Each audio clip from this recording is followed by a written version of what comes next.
Telephone की बात है तो उसमें मैं ये कह सकता हूं कि मेरी जानकारी के हिसाब से प्रधानमंत्री और राष्ट्रपति ट्रंप के बीच में कोई बातचीत नहीं हुई कल। अपनी आंतरिक विफलता के लिए अपने पड़ोसियों को दोषी देना पाकिस्तान की पुरानी आदत है। भारत अफगानिस्तान की संप्रभुता, क्षेत्रीय अखंडता और स्वतंत्रता के लिए पूरी तरह प्रतिबद्ध है। देखिए, जहां तक जो अमेरिका से जो टिप्पणी आया ऊर्जा को लेके, उस पर हम लोगों ने अपनी एक प्रेस विज्ञप्ति, एक स्टेटमेंट जारी किया है। तो मैं आपसे कहूंगा कि जो हम लोगों ने स्टेटमेंट आज सवेरे आप लोगों के सामने रखा है, उस पर आप नजर डालिए। जहां तक टेलीफोन की बात है तो उसमें मैं ये कह सकता हूं कि मेरी जानकारी के हिसाब से प्रधानमंत्री और राष्ट्रपति ट्रंप के बीच में कोई बातचीत नहीं हुई कल। पर कड़ी नजर रखे हुए हैं। 3 बातें स्पष्ट हैं। पहली, पाकिस्तान आतंकवादी संगठनों को पनाह देता है और आतंकवादी गतिविधियों को प्रायोजित यानी कि स्पॉन्सर करता है। दूसरी, अपनी आंतरिक विफलता के लिए अपने पड़ोसियों को दोषी देना पाकिस्तान की पुरानी आदत है। और तीसरी, पाकिस्तान अफगानिस्तान द्वारा अपने क्षेत्रों पर संप्रभुता का प्रयोग करने से क्रुद्ध है। भारत अफगानिस्तान की संप्रभुता, क्षेत्रीय अखंडता और स्वतंत्रता के लिए पूरी तरह प्रतिबद्ध है। Sahil, your question was regarding as to when we are going to establish the embassy. Presently, we have a technical mission in Kabul. This has been in operation since June of 2022.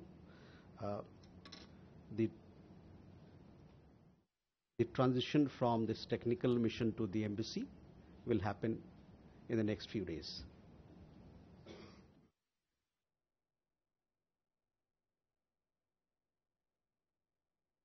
Ishi, on your question about recognition, see, we had Foreign Minister Mutaki here. We had detailed conversation.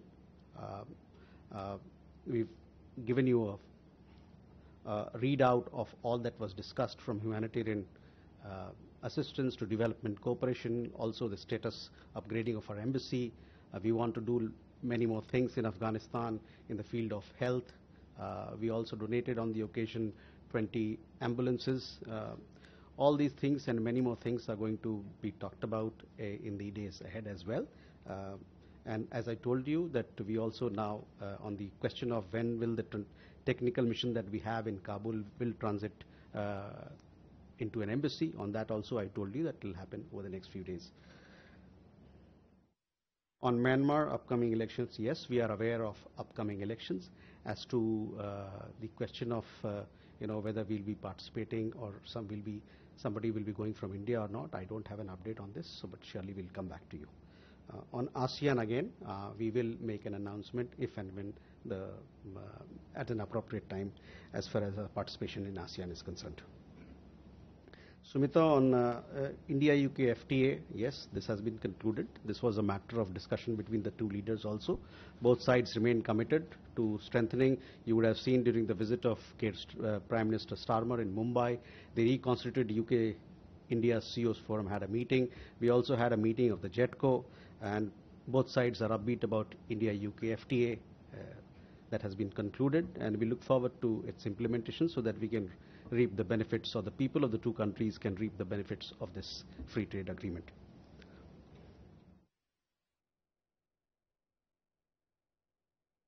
On the WTO matter, look, it is a trade matter, a technical matter. I don't have an update on this, but we will come back to you. क्या बोल रहे हैं?